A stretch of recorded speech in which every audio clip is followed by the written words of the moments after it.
In Chapter 4 of our Porsche Carrera 911 build, we will start with attaching the rear disc brakes, wheel bearing, and the back holding plate to the rear axle.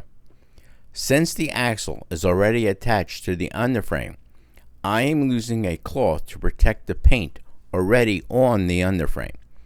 Note that this color is metallic iron, a paint developed especially for this kit and added to our product line as TCP number 397. Cement the back holding plate to the axle. Try not to get glue onto the pin that goes through the plate. Just apply cement to the flat section of the axle assembly from the back side. Allow to dry several minutes. Repeat this process for the other side after the glue sets. This backing plate only fits one way into the axle, so test fit it to make sure you know the position correctly.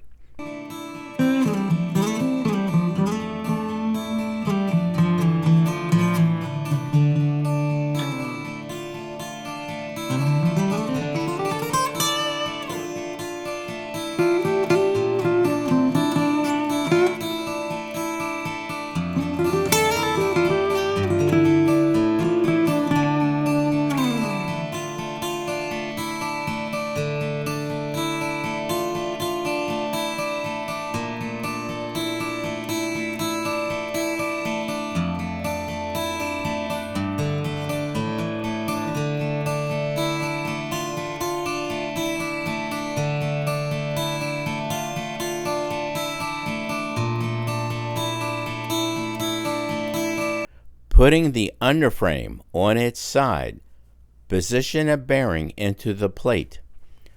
Larger end of the bearing fits into the backing plate.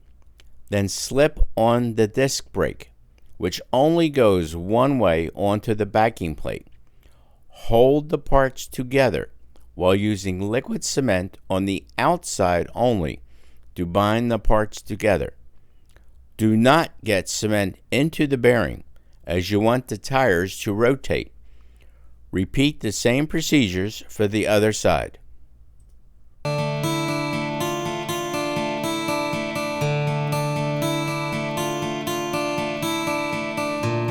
To finish page 10 of the Revell instruction booklet, we are going to assemble the tie rod to the front wheel pivot assemblies. Note you will need a soldering iron with a flat tip or a similar device to flatten out the pins of the tie rod after placing it into the holes of the pivot assemblies. To help you position everything correctly, here are some pointers. The longer pins of the pivot points should face downward. The open end of the pivot point will then be on top. The hole in the pivot point where the rod goes faces right. Do not switch positions. It won't go into the underframe correctly. Using a soldering iron with a flat tip, flatten out the pin on the tie rod. Be very careful here. Just touch the pin and gently melt it.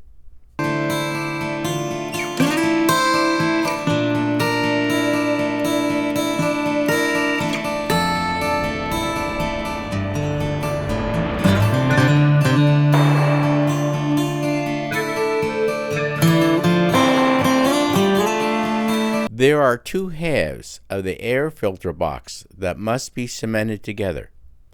I did this prior to painting the parts matte black.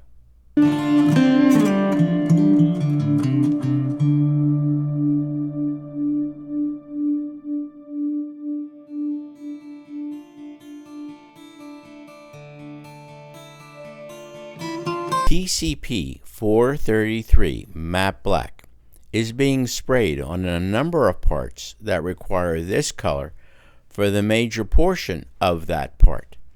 We will hand paint any subsequent colors that need to be applied after these parts have been painted on both sides and dried.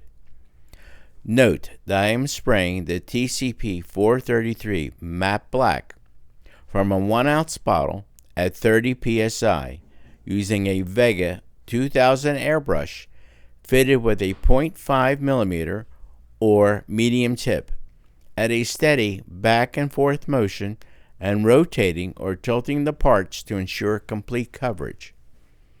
Note that I repeat this process for the second side.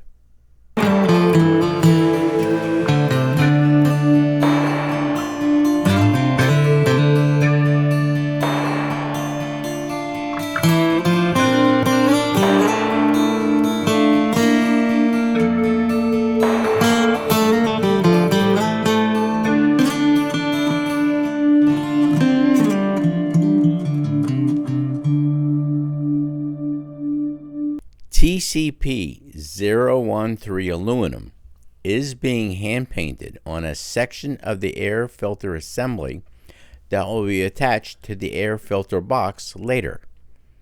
I was able to hand paint the aluminum since I removed the cap from a bottle of TCP-013 aluminum and allowed some of the solvents to evaporate to thicken the paint.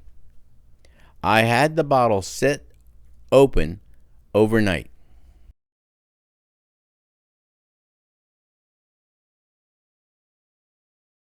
Now we are ready to cement the entire air filter assembly together. Again, the parts only fit one way, so you shouldn't be able to make any errors.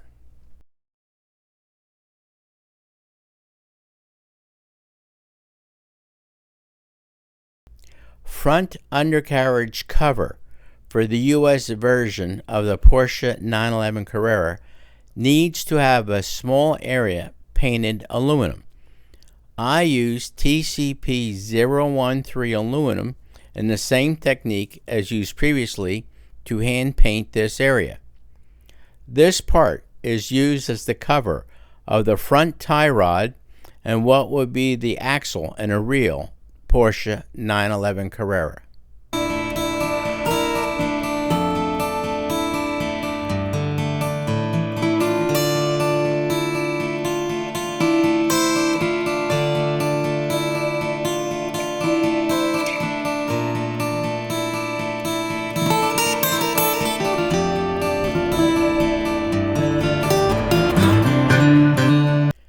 Now we are ready to complete the front of the undercarriage by placing the front wheel assembly in place in the posts of the underframe.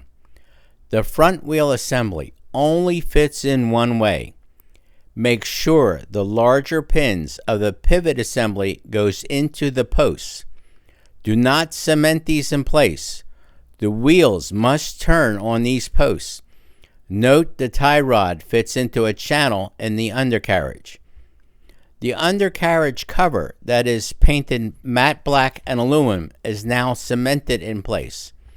Note there are holes in the undercarriage where the small pins on the underside of the cover are cemented in place, along with two small tabs that fit into the underframe as well. Do not cement the pins on the wheel pivots into that cover. After you are done this portion, make sure the wheel pivots are free to turn. They should move easily to allow you to position the tires for left or right turns or to go straight. I wish to reiterate at this juncture that this Revell automotive kit is the easiest kit to build that I have ever worked on. The instructions are well done and are in full color, so you can see what colors need to be applied to every part.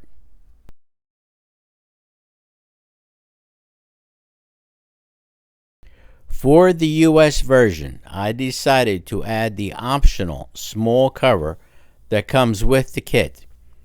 This actually covers the tie rod and gives the front area a smoother appearance.